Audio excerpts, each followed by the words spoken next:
Deux textes sont proposés à notre méditation ce dimanche.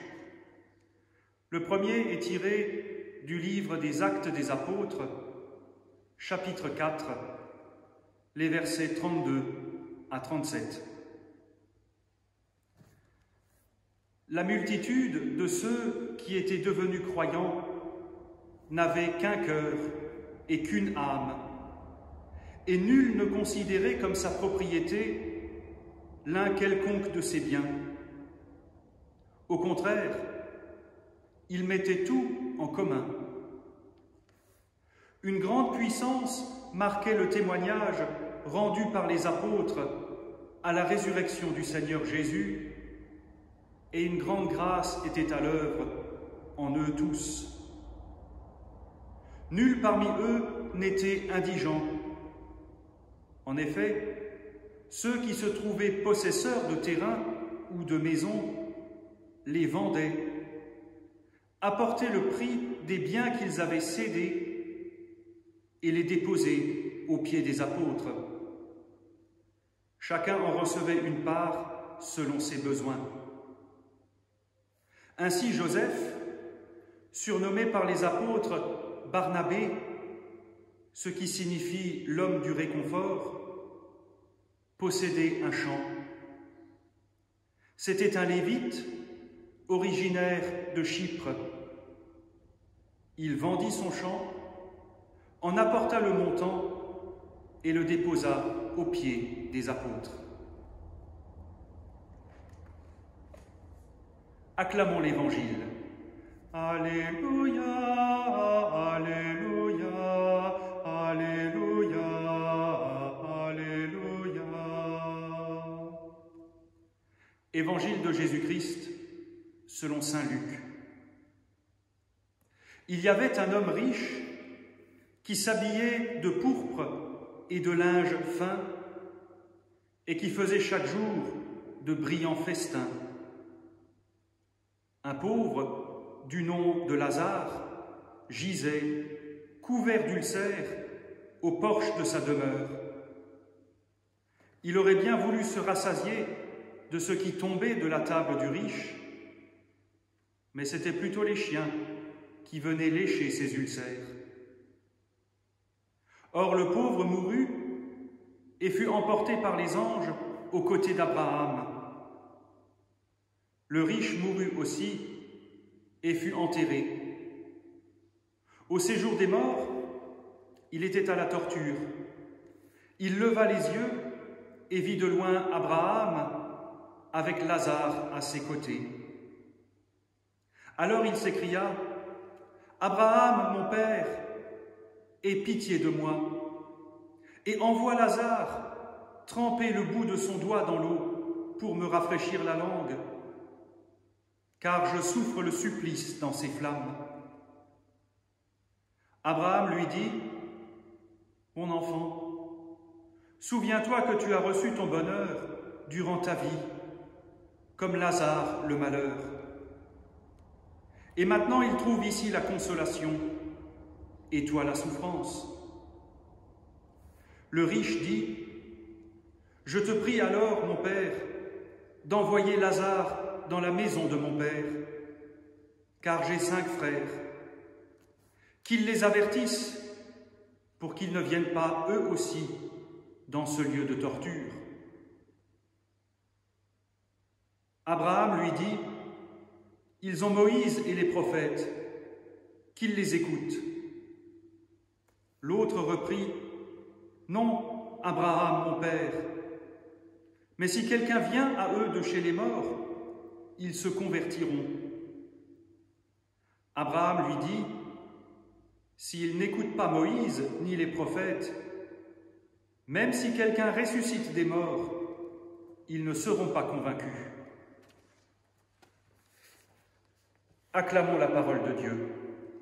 Louange à toi, ô Christ, louange à toi, ô Christ, louange à toi, ô Christ, louange à toi, ô Christ.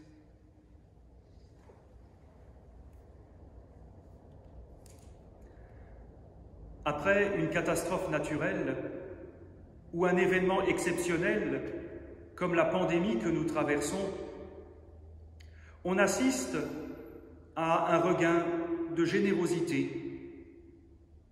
On fait preuve de plus d'empathie. On se sent plus proches les uns des autres, mais ça ne dure généralement pas.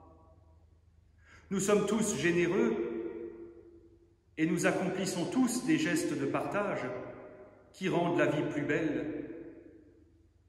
Mais il manque à nos sociétés cet élan qui voit en l'autre un frère et non un concurrent. Il manque à nos sociétés cet élan, il faudrait dire en dialecte chrétien, cet amour qui nous oblige à faire de la place dans nos vies à autre chose que nous-mêmes. Là où la pseudo-tolérance de nos sociétés nous fait vivre dans une bulle, estimant que la meilleure façon d'être tolérant avec son voisin, c'est de l'ignorer. On entend souvent ce refrain, que chacun fasse ce qui lui plaît, du moment que ça ne gêne pas les autres. C'est pourtant le début d'une forme de communautarisme tant décriée. C'est le refus de l'altérité et, dans un sens, le refus d'exister.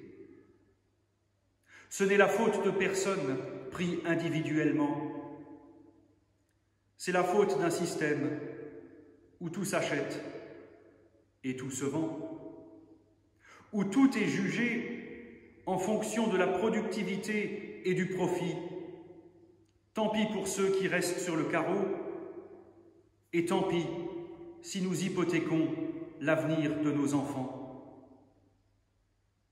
À ce tableau s'oppose ce que nous venons d'entendre dans le livre des Actes. Après le récit de la Pentecôte, les premiers chapitres du livre racontent de façon un peu idyllique les débuts de l'Église à Jérusalem. Ce texte nous dit deux choses de cette première Église. Elle vit dans l'unité et ses membres pratiquent le partage et la mise en commun des biens. Unité et partage. L'unité qu'il ne faut pas confondre avec l'uniformité, c'est le refus de la pensée unique, le refus du grégarisme, mais aussi de l'individualisme et du communautarisme. Unité signifie à la fois être ouvert aux opinions des autres, capable de débattre et capable de se donner les moyens de faire progresser son opinion, tout en sachant discerner ce qui construit la vie et ce qui ne construit pas.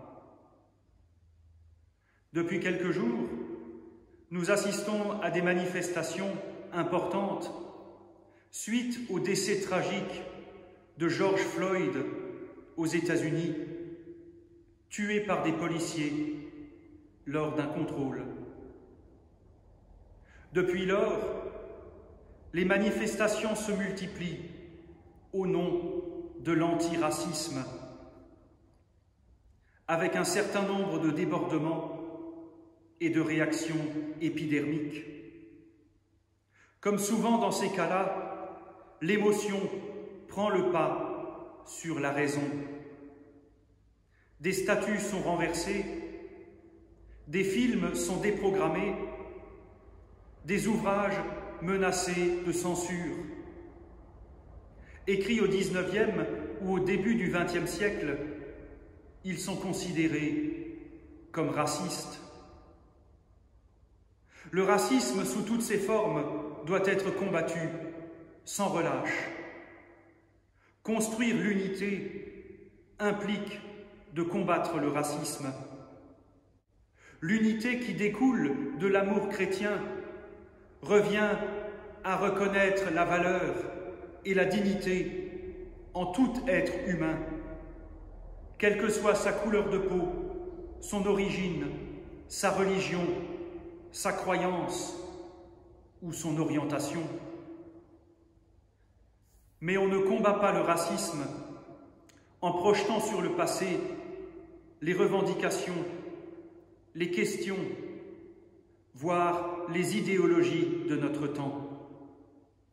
On ne construit pas l'unité en faisant le procès de l'histoire. On ne construit pas le futur sur du refoulement, des non-dits et de l'ignorance. Lorsqu'il nous est dit que l'Église est un lieu d'unité, c'est une piste pour nous aujourd'hui. Nous sommes appelés à faire de nos églises des lieux d'unité, des espaces neutres, si je puis dire, où chacun a sa place. Ce qui implique de faire de nos églises des lieux dont nous ne sommes pas le centre, mais dont le centre est le Christ, et où tout ce que nous sommes, faisons, pensons, croyons, est posé dans la lumière du Christ, qui nous oblige à faire le tri entre ce qui construit et ce qui détruit, entre ce qui nous humanise ou au contraire, ce qui nous bovinise.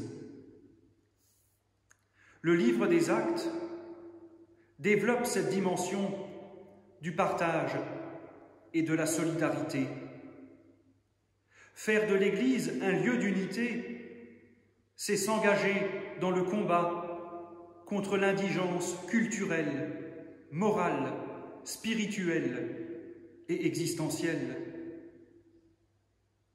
Quant au partage des richesses matérielles, et si le texte des Actes souligne le geste de Barnabé, c'est que cette mise en commun des biens n'était peut-être pas si automatique que ça.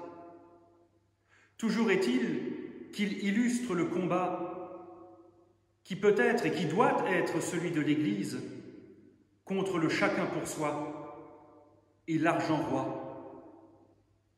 Partager de la sorte montre une certaine liberté vis-à-vis des possessions, qui est alors comprise comme un outil à mettre au service des autres et non comme un maître à servir.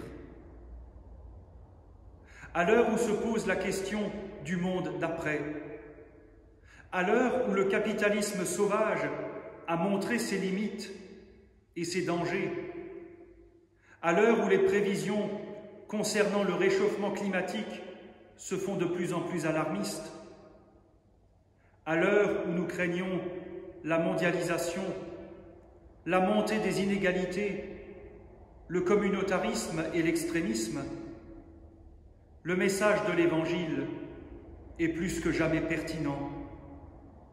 En nous appelant à regarder plus loin que nos nombrils, en nous appelant à nous mettre à l'école de Jésus-Christ, maître en humanité, pour construire un monde viable et un futur possible. Car la mission de l'Église, telle qu'elle nous est rapportée ici, ce n'est pas de s'exprimer en bondieuserie et en pieuserie, mais contribuer à construire un monde pour l'humain et un monde humain. Amen.